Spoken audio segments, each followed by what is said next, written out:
your weapon in the day? Handed it. Okay. And physically handed or put it in the holster? Handed it to me. Okay. She would show me the gun. Okay. Or she'd say, cold gun. She'd say, test it, or some language to indicate she handed me the gun, that it was fine. And she'd say, do you want to check? Okay. And I always didn't want to insult her. I said, because we never had a problem. Yeah. And I said, oh, I'm good. So, and the first AD very often will ask, periodically, he'll say, let me check. Okay. And they'll have two people check for this very reason.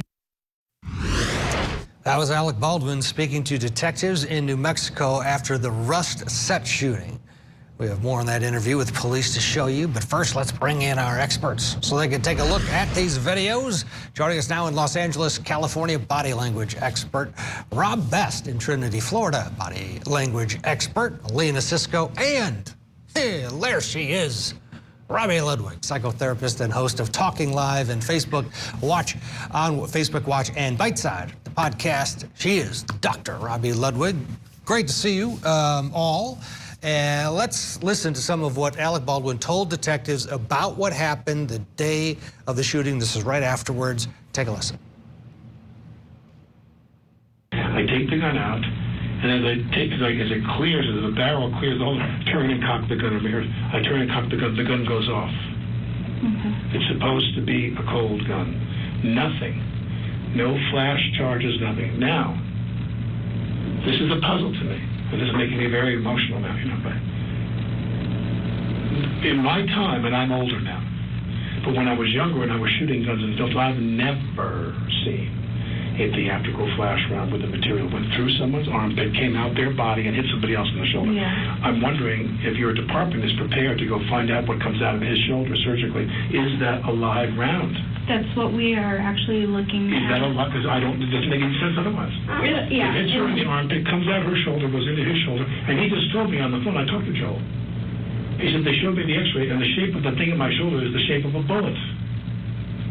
Now, all the rounds, I was told, you need to verify that this is important note, they take the gun, they enter and all the rounds that are in there were either dummy rounds, no flash, cold rounds, or rounds with a flash. In the rehearsal, there should have been nothing. It should have been a cold gun with no rounds inside or dummy rounds, cosmetic rounds, no flash. Lena Cisco, what do you see there?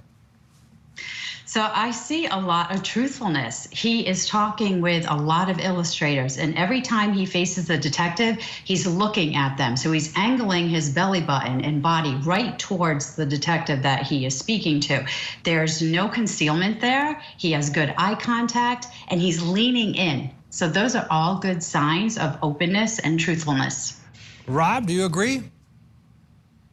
I do. Yeah, Lena's spot on. We call this naval intelligence, as you point your navel in the direction of interest. And you can see as his voice begins to increase with tone and he becomes more certain. You see a little bit of a palm down action there when he's making certain points of emphasis. Everything else remains palms open, body open. We see a lot of honesty and truthfulness here. Robbie, he's an actor. That is part of the equation here. And if he is feeling at this moment, oh my gosh, this is my fault because I know I'm the producer. I should have blank. How does his acting skills help him in a situation like this that a layperson wouldn't? And what would he be thinking? What he would be thinking is, unknown, Robbie. of course. Robbie, we got two Robs. We got a Robbie and a Rob. I got confused too. So I think what we see with Alec and the fact that he is an actor, he's really good at communicating in a very clear way. So perhaps someone who's not an actor might be consumed with emotion and not be able to discuss some of the very important details that we hear Alec discussing. And I think it's going to be important legally too, because I imagine this to be a very technical case. And I can't even begin to understand what that would look like. But Alec was able to maintain his composure and answer the question and pose other questions that the investigation will need to look to. So I thought he handled himself well under the circumstances. All right, now let's go back to the beginning of the interview with detectives just after he has read his rights. You have the right to stop questioning at any time or stop questioning for the purpose of consulting a lawyer. So my only question is, am I being charged with something? No, we're just interviewing. I don't, that's what I'm not worried because I'm not, yeah. We have to do our job at Yeah, no, just tell me that. advising you your rights because this is an investigation. Yeah. It's just a formality. You have to do it. You're here. We appreciate it. What is today? It is the 21st of October.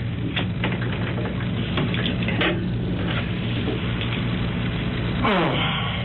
Long day? Well, what's interesting, not to digress on some commentary here, is that we've done this for 2 weeks and we did it the right way every day. Every day. You're on a set, you rehearse, they bring you what's called a cold gun. The gun is either completely empty, the chambers, or there is a cosmetic piece. So, for example, if you're the camera, and this is going to sound silly and specific, but if I'm pointing the gun close to the camera, you want to see into the cylinder that there's material in there, cosmetic material. So those rounds are cosmetic rounds.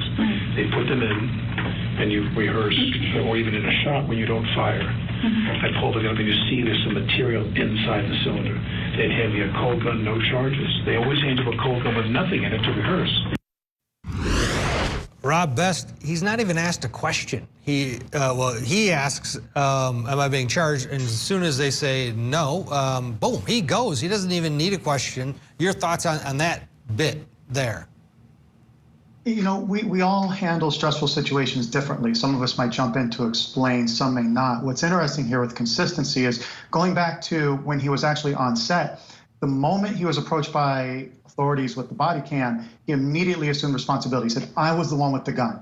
And for every interview that he's done since, the explanation is consistent. Even the body language with regards to when he talks about pointing the gun, of which he demonstrated multiple times on camera, he talks about, I've never pulled the trigger. And you see he uses his thumb as opposed to the trigger finger. So you don't see anything here that's creating distancing from what happened. You see him owning the role of whatever it happened to have been. And again, more consistency and openness and truthfulness.